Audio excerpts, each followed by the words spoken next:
Teman-teman, perkenalkan saya Ripura Maji dari program studi Teknologi Informasi. Pada video ini saya akan menjelaskan tentang cara kerja algoritma data encryption standar atau DES. Di era digital seperti sekarang ini, data menjadi aset yang sangat berharga. Informasi pribadi, data keuangan, hingga komunikasi rahasia harus dilindungi agar tidak disalahgunakan. Disinilah peran enskripsi menjadi sangat penting, yaitu untuk mengubah data agar tidak bisa dibaca oleh pihak yang tidak berwenang. DES merupakan salah satu algoritma enkripsi klasik yang pernah menjadi standar internasional dalam menjaga keamanan data, sehingga penting untuk kita pahami sebagai dasar kriptografi modern.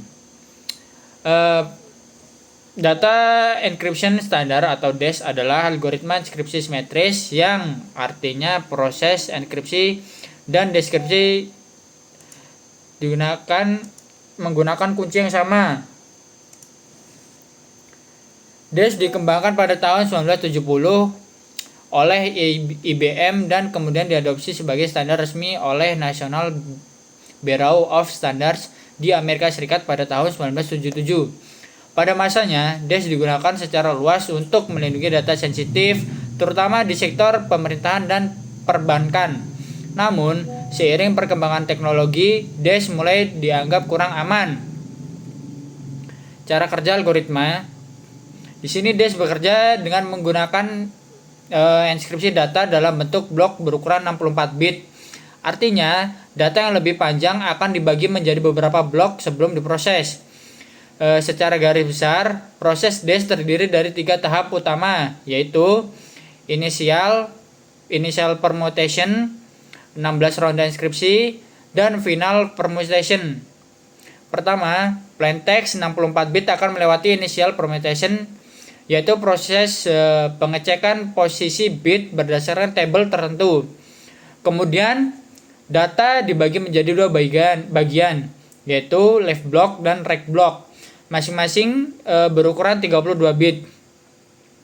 Selanjutnya DES melakukan 16 ronde inskripsi pada setiap ronde.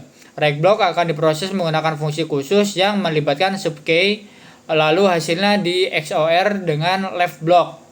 Setelah itu, kedua bagiannya ditukar posisinya. Proses ini diulang sebanyak 16 kali untuk meningkatkan tingkat keamanan. Terakhir, setelah 16 ronde selesai, kedua blok digabungkan kembali melewati final permutation untuk menghasilkan ciphertext. Untuk proses deskripsi, langkah-langkahnya sama, hanya urutan subkey yang digunakan dibalik. Struktur kunci DES. DES menggunakan kunci panjang dengan 64 bit namun hanya 56 bit yang benar-benar digunakan untuk enkripsi. Sisa 8 bit digunakan sebagai bit paritas.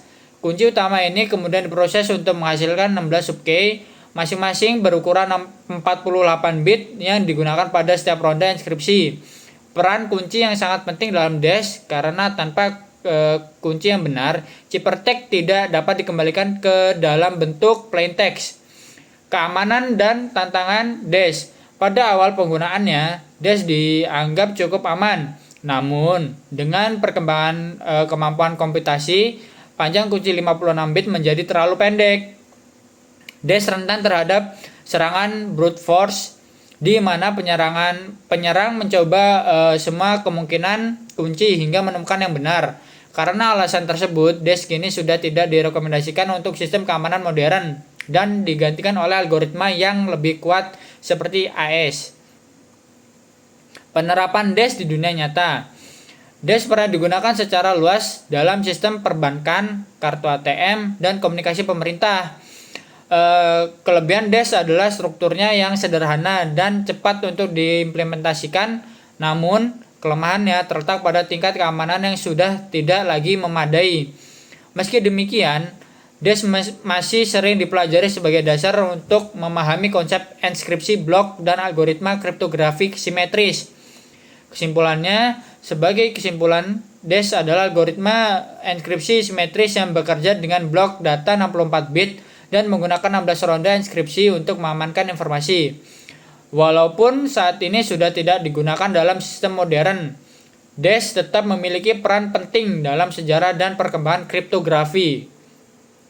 Menurut kalian, apakah algoritma lama seperti Dash masih relevan untuk dipelajari di era keamanan digital saat ini? Silakan tulis pendapat kalian di kolom komentar. Terima kasih sudah menonton.